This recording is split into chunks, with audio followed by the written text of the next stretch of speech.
So Abram went up from Egypt to the Negev with his wife and everything he had, and Lot went with him. Abram had become very wealthy in livestock and in silver and gold.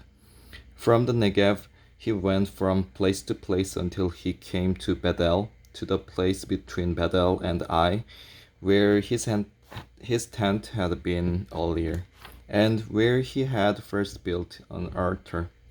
There Abram called on the name of the Lord. Lot, who was moving about with Abram, also had flocks and herds and tents.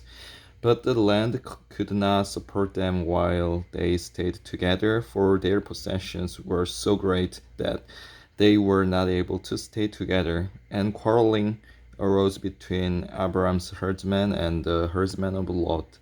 The Canaanites and Perizzites were also living in the land at that time. So Abram said to Lot, "Let's not have any quarreling between you and me, or between your herdsmen and mine, for we are brothers. Is not the whole land before you? Let's part company.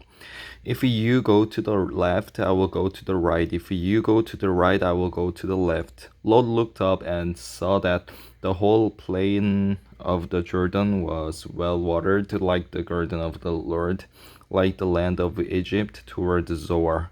This was before the Lord destroyed Sodom and Gomorrah. So Lot chose for himself the whole plain of the Jordan and set out toward the east. The two men parted company. Abram lived in the land of Canaan, while Lot lived among the cities of the plain and pitched his tents near Sodom. Now the men of Sodom were wicked and were sinning greatly against the Lord. The Lord said to Abram, after Lot had parted from him, "Lift up your eyes from where you are, and look north and south, east and west. All the land that you see I will give to you and your offspring forever. I will make your offspring like the dust of the earth, so that if anyone could count the dust, then your offspring could be counted. Go walk through the length and breadth of the land, for I am giving it to you." So Abram moved his tents and went to live near the great trees of Mamre at Hebron, where he built an altar to the Lord. At this time, Amraphel, king of Shinar, Arioch, king of Elasar, Kedorlaomer, king of Elam, and Tidal, king of Goim, went to war against Bera, king of Sodom, Bersha, king of Gomorrah, Shinab, king of Admah, Shemeber, king of Zeboim, and the king of Bela. All these latter kings joined the forces in the valley of Sittim. For 12 years they had been subject to Kedorlaomer, but in the 13th year they rebelled. In the 14th year, Kedorlaomer and the kings allied with him went out and defeated the Rephites in Ashtaroth Karnaim, the Zuzites in Ham, the Emites in Shaveh, Kiriathaim, and the Horites in the hill country of Seir, as far as El Paran near the desert.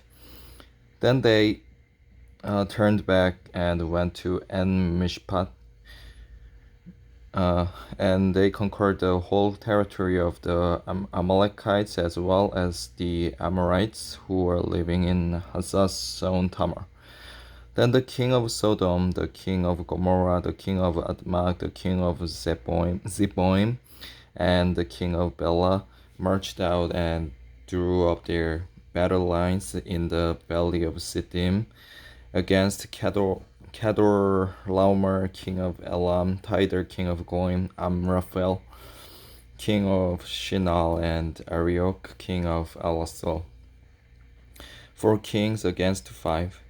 Now the valley of Siddim was full of tar pits, and when the kings of Sodom and Gomorrah fled, some of the men fell into them, and the rest fled to the hills. The four kings seized all the goods of Sodom and Gomorrah and all their food. Then they went away. They also carried off Abram's nephew Lot and his possessions, since he was living in Sodom. One who had escaped came and reported this to Abram and Hebrew. Now Abram was living near the great trees of Mamre, the Amorite, a brother of Eshcol and Aner, all of whom were allied with Abram. When Abram heard that his relative had been taken captive, he called out the 318 trained men born in his household and went in pursuit as far as Dan. During the night, Abram divided his men to attack them and routed them. He routed them, pursuing them as far as Hopah, north of Damascus. He recovered all the goods and brought back his relative Lot and his possessions, together with the women and the other people. After Abram returned from defeating Kedorlaomer and the kings of Allah with him, the kings of Sodom came out to meet him in the valley of Shaveh. Then Melchizedek, king of Salem, brought out bread and wine. He was priest of God Most High, and he blessed Abram, saying, "Blessed be Abram by God Most High, creator of heaven and the earth. And blessed be God Most High, who delivered your enemies into your hand." Then Abram gave him a tenth of everything.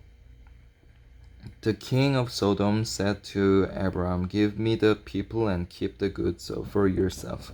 But Abram said to the king of Sodom, "I have raised my hand to the Lord God Most High, creator of heaven and earth, and have taken an oath that I will accept nothing belonging to you, not even a thread or the thong of a sandal, so that you will never be able to say, 'I made Abram rich.' I will accept nothing but what my men have eaten, and the share that belongs to the man who went with me, to Aner, Eshcol, and Mamre. Let them have their share."